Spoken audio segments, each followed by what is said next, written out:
घर में से निकलेली अपन आमा होडल भरया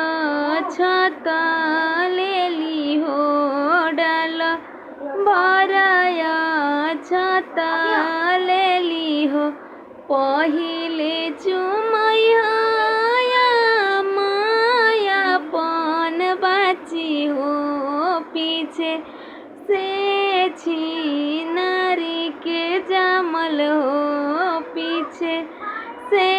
घास गड़वा के जामल हो घर में से निकलेली अपन चाची हो डाल भरया छता लेले हो डाल भरया छता लेले हो पहिले चुमैया चाची अपन बाची हो पीछे ले बनी हरवा के जामल हो पीछे ले छिनरिया के जामल हो पीछे ले हर जोतवा के जामल हो घर में से निकलेली अपन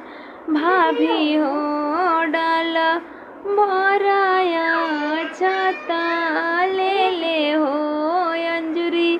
भरा चाउर लेले हो पहिले चुमैया भाभी अपन ननद हो पीछे ले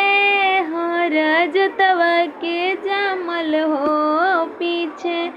ले छिनारी के जामल हो घर में से निकलेली अपन दीदी हो डाल भरया छता लेले हो घर में से निकलेली अपन फुआ हो डाल भरया छता लेले हो पहिले चुमैया फुआ अपन बाची हो पीछे से घास गड़वा के जामल हो पीछे से छिनारी के जामल हो पहिले चुमैया दीदी अपन बाची हो